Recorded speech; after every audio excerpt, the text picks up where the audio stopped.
Hello everyone! Ayan, samahan niyo po akong gumawa ng turon na may latik. Yes, yung pinakasawsawan niya is yung latik. Yummy po yan.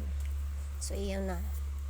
Bumili ako ng isang balot na gata, diba? May mga kakang gatang nabibili din. Yan. Lagyan natin siya ng sugar. Kunti lang din, yung enough lang na malalasan mo yung tamis. Hindi po kailangan sobrang tamis. Baka maumay kayo. So, enough lang na lasang tamis talaga siya. Yan, lutuin natin siya hanggat sa magi-sticky. Yes, sticky lang siya ng konti. Latik lang talaga siya ang gawin natin. Then, yan. Ayan. So, ayan, pwede na yan.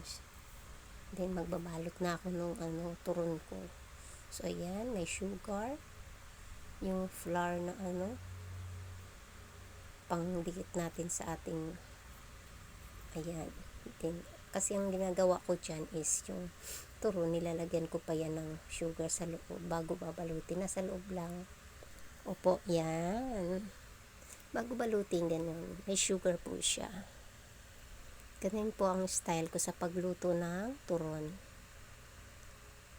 May sugar sa loob kasi hindi po ako naglalagay ng ng sugar sa labas pag nagluluto. Nasa loob lang siya ng wrapper. Yan ang style ko pag nagluluto ako ng turon. Hindi sa labas ang sugar, kundi sa loob ng wrapper. Ganun lang po, yan.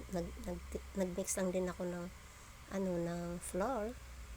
Yan, kaya may kulay yung flour niyan kasi gumawa din ako ng maruya na nilagyan ko ng konting color. Gumawa din kasi ako ng maruya. Hinati ko yan, maruya at turon. Yan, merienda namin. Kasi baka may gusto ng maruya. So, nagluluto din ako. Kaya may kulay yung aking flour dyan na pangsara dun sa ginawang pambalot na wrapper. So, ganun lang po yan na try nyo po yung ganyang style. Hindi siya masyado kakalat yung sugar sa labas. So, di ba kasi pagka na-over na sa apoy, nangingitim, papait yung sugar. So, yan hindi siya papait. Meron mang maglilik sa konti lang, hindi katulad nung ilalagay mo yung sugar sa labas. Papait yung turon mo dyan. So, ayan, natapos na po yan.